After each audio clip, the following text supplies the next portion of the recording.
નમસ્કાર દોસ્તો, આજે આપણે ધોરણ 11ના ગુજરાતી વિષયના પાઠ નંબર 9 ચક્રવાક મિથુનના સ્વાધ્યાયનું સંપૂર્ણ સોલ્યુશન જોઈશું। તો શરૂ કરીએ આપણે પ્રશ્ન નંબર 1થી। નીચેના પ્રશ્નોના એક વાક્યમાં ઉત્તર લખો।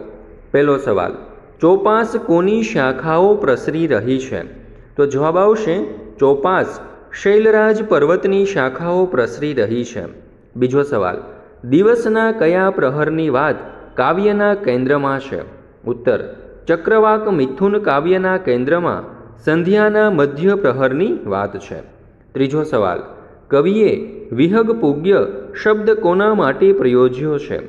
ઉત્તર, કવિએ વિહગ પૂગ્ય શબ્દ ચક્રવાકી માટે પ્રયોજ્યો છે। ત્યાર પછી જોઈએ ચોથો સવાલ, ચક્રવાકી ક્યાં છુપાઈ જાય છે? ઉત્તર, ચક્રવાકી વૃક્ષોની શાખાઓમાં છુપાઈ જાય છે। પાંચમો સવાલ, સ્નેહબાળ યુગલ કોનાથી ઉન્મત્ત થાય છે? ઉત્તર, સ્નેહબાળ યુગલ આભાસોથી ઉન્મત્ત થાય છે। છઠ્ઠો સવાલ, ચાલો એવા સ્થળ મહી વસે સૂર્ય જ્યાં સદૈવ આ પંક્તિ કોણ બોલે છે? ઉત્તર, ચાલો એવા સ્થળ મહી વસે સૂર્ય જ્યાં સદૈવ આ પંક્તિ ચક્રવાકી બોલે છે। ત્યાર પછી જોઈએ પ્રશ્ન નંબર 2। નીચેના પ્રશ્નોના મુદ્દાસર ઉત્તર લખો। પહેલો સવાલ, ચક્રવાકી ચક્રવાકને ક્યાં જઈ વસવાનું કહે છે, શા માટે? ઉત્તર, નિયતિવશ સૂર્યાસ્ત થતાં જ ચક્રવાક ચક્રવાકીને એકબીજાથી વિખૂટા પડવું પડે છે। દિવસ દરમિયાન એક ક્ષણ તેમને માટે પ્રણય સુખની હતી, તેમને પ્રણય સુખની તૃપ્તિ થતી નથી। એ બંનેને અધિક પ્રણય સુખની અભિલાષા હતી, પરંતુ સંધ્યા થતાં બંનેને એકબીજાના વિરહમાં ઝૂરવું પડે છે।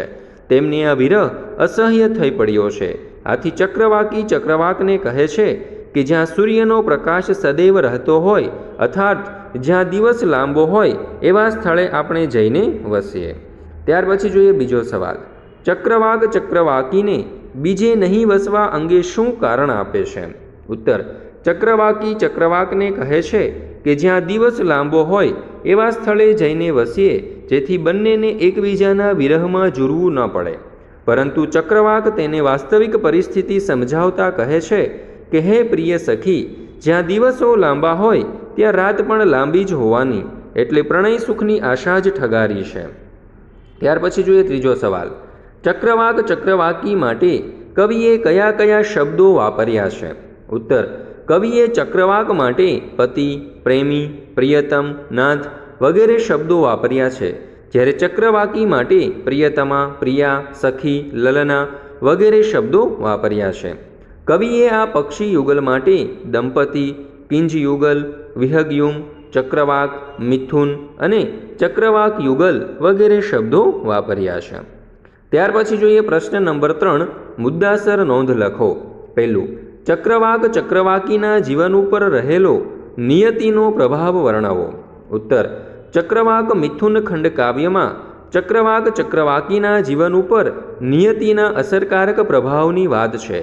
દિવસ દરમિયાન સૂર્યના પ્રકાશમાં ચક્રવાક ચક્રવાકી પ્રણય સુખનો આનંદ માણે છે, પરંતુ નિયતિવશ સૂર્યાસ્ત થતાં જ બંનેને વિખૂટા થવું પડે છે।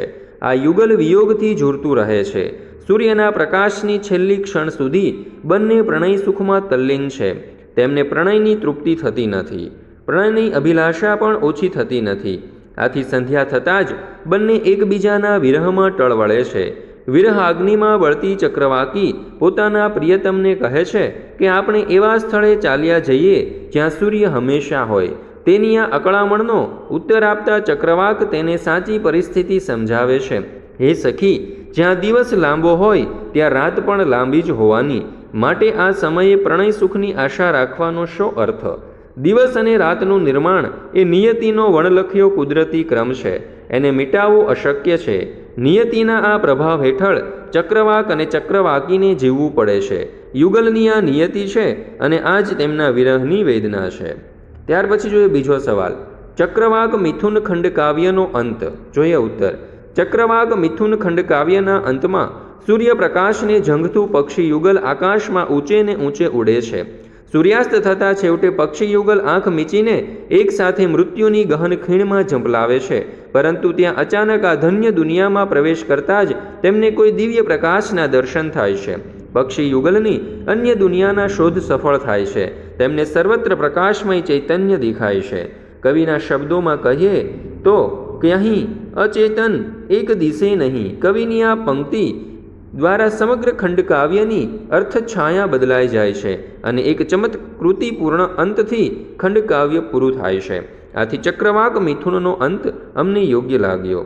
દોસ્તો, આ પાઠનો ધ્યાનપૂર્વક અભ્યાસ કરવા બદલ આપ સર્વનો ખૂબ ખૂબ આભાર. ફરી મળીશું આપણે એક નવા પાઠના સ્વાધ્યાયના સંપૂર્ણ સોલ્યુશન સાથે.